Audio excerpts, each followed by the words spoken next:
നമസ്കാരം. ഇന്ത്യൻ രാഷ്ട്രീയത്തിലെ ചാണക്യ തന്ത്രൻ എന്ന വിളിപ്പേര് ലഭിച്ചത് അമിത്ഷയ്ക്കാണ്. ചിലപ്പോൾ 2013 മുൻപ് വരെ ഒന്നുമല്ലാതിരുന്ന BJPയെ 2014 അധികാരത്തിലെത്തിക്കാൻ സഹായിച്ചത് ഈ ചാണക്യ ബുദ്ധി എന്നാണ് BJPക്കാർ പറയുന്നത്. അതുകൊണ്ട് തന്നെയാണ് രാഷ്ട്രീയത്തിലെ ചാണക്യൻ എന്ന നാമവും അവരും നൽകുന്നത്. മറ്റുള്ള രാഷ്ട്രീയ പാർട്ടിക്കാരും ഈ നാമം അംഗീകരിക്കാതെ പോയിട്ടില്ല. അതിനുള്ള കഴിവും പ്രബലവും അധികാരവും അതുപയോഗിക്കേണ്ട രീതിയും കൃത്യമായി മനസ്സിലാക്കിയ ഒരു നേതാവ് തന്നെയായിരുന്നു അമിത്ഷാ.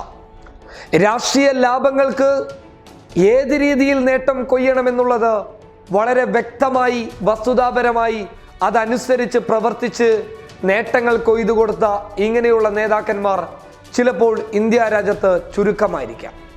വർഗീയതയാണെങ്കിൽ അത്തരത്തിലായിരിക്കും നീക്കം നടത്തുക. ഒന്നിലും ഒരു കുറവ് വരുത്താതെ BJP എന്ന രാഷ്ട്രീയ പാർട്ടിക്ക് ശക്തമായ ബലം നൽകി അതിനെ കെട്ടുറപ്പോടുകൂടി അധികാരത്തിലെത്തിച്ച അമിത്ഷയ്ക്ക് ഇപ്പോൾ പിഴച്ചിരിക്കുകയാണ്. എവിടെയാണ് അമിത്ഷയ്ക്ക് പിഴച്ചത്? എങ്ങനെയാണ് പിഴവ് പറ്റിയത്? ഏത് സംസ്ഥാനങ്ങളിലെ തിരഞ്ഞെടുപ്പുകളാണ് അമിത്ഷയെ രാഷ്ട്രീയ ചാണക്യൻ എന്ന പദവിയിൽ നിന്ന് പിന്നോട്ട് വലിച്ചത്? അത്തരത്തിലുള്ള ഒരു കാര്യം എടുത്തു നോക്കുകയാണെങ്കിൽ രാജസ്ഥാനിലെയോ ഛത്തീസ്ഗഡിലെയോ അല്ലെങ്കിൽ മധ്യപ്രദേശിലെയോ തിരഞ്ഞെടുപ്പ് ഫലങ്ങളൊന്നുമല്ലായിരുന്നു അമിത്ഷാ എന്ന ചാണക്യതന്ത്രനെ പിന്നിലോട്ട് വലിച്ചത്. കൃത്യമായി പറഞ്ഞു കഴിഞ്ഞാൽ വളരെ വളരെ ഈസിയായി കണ്ടിരുന്ന കർണാടകയെയാണ് അമിത്ഷയ്ക്ക് നല്ല രീതിയിലുള്ള ഒരു മുട്ടൻ പണി നൽകിയത്. അതായത് BJP വിജയക്കൊടി പാറിപ്പിക്കുന്ന ഒരവസരം വരെ കർണാടകയിൽ ഉണ്ടാവുകയും ചെയ്തു. ആ സമയത്ത് തന്ത്രമെനിയാനായിട്ട് കേന്ദ്ര നേതൃത്വമൊക്കെ കൂടിയാലോചിച്ച് കർണാടകയിലേക്ക് പറഞ്ഞയച്ചത് അമിത്ഷയായിരുന്നു. എന്നാൽ കോൺഗ്രസ് ഗുലാം നബിയെയും പറഞ്ഞയക്കുന്ന സമയത്ത് അമിത്ഷാ എത്രയും പെട്ടെന്ന് തന്നെ പെട്ടിയുമായി കർണാടകയിലെത്തിയിരുന്നു.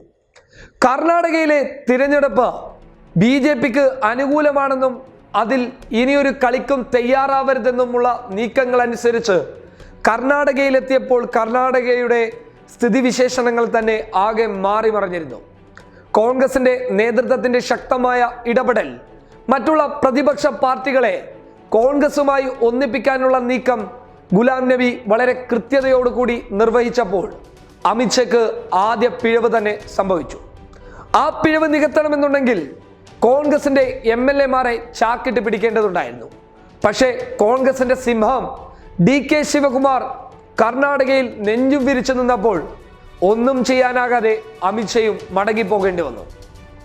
ഒടുവിൽ സഖ്യമുണ്ടാക്കി കോൺഗ്രസും JDS-ഉം അധികാരത്തിലേറുമ്പോൾ അമിത്ഷയ്ക്ക് ലഭിക്കുന്ന ആദ്യ തിരിച്ചടി അത് തന്നെയായിരുന്നു. പഞ്ചാബിലെ തിരിച്ചടി കണക്കിലെടുത്തില്ലെങ്കിലും കർണാടകയിലെ തിരിച്ചടി അമിത്ഷയുടെ ഉത്തരവാദിത്തമായിട്ട് മാത്രമാണ് കേന്ദ്ര നേതൃത്വം ഇപ്പോഴും അമിത്ഷയുടെ ഉത്തരവാദിത്തമായിട്ട് മാത്രമാണ് കേന്ദ്ര നേതൃത്വം ഇപ്പോഴും പറയുന്നുള്ളത്.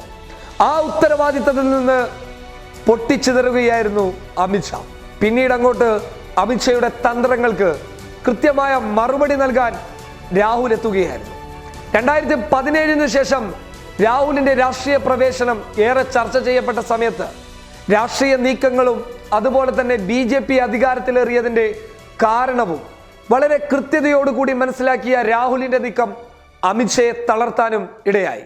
BJP പോയ വഴിയിലൂടെ സഞ്ചരിച്ച് കോൺഗ്രസ് അവരുടേതായിട്ടുള്ള മതേതരത്വ മുഖവും പിടിച്ച് വഴിയിലൂടെ സഞ്ചരിച്ചപ്പോൾ അമിത്ഷയ്ക്ക് ലഭിച്ച രണ്ടാമത്തെ തിരിച്ചടി അതുമായി. അമിത്ഷയുടെ ചാണക്യതന്ത്രൻ എന്ന പദവി അവിടെ ഒന്നുമല്ലാതെയാകി പോകുമ്പോൾ രാഹുൽ ഗാന്ധി എന്ന നേതൃത്വം കടന്നു വരാനും തുടങ്ങി. കോൺഗ്രസ് വികസിക്കാനും തുടങ്ങി. തിരഞ്ഞെടുപ്പുകളിൽ തിരിച്ചടിയും നേരിടാൻ തുടങ്ങിയപ്പോൾ ഒടുവിൽ മധ്യപ്രദേശിലെയും ഛത്തീസ്ഗഡിലെയും രാജസ്ഥാനിലെയും ഒക്കെ തിരഞ്ഞെടുപ്പ് ഫലങ്ങൾ അമിത്ഷാ എന്ന ചാണക്യതന്ത്രനെ ഒന്നുമല്ലാതെയാക്കി മാറ്റി.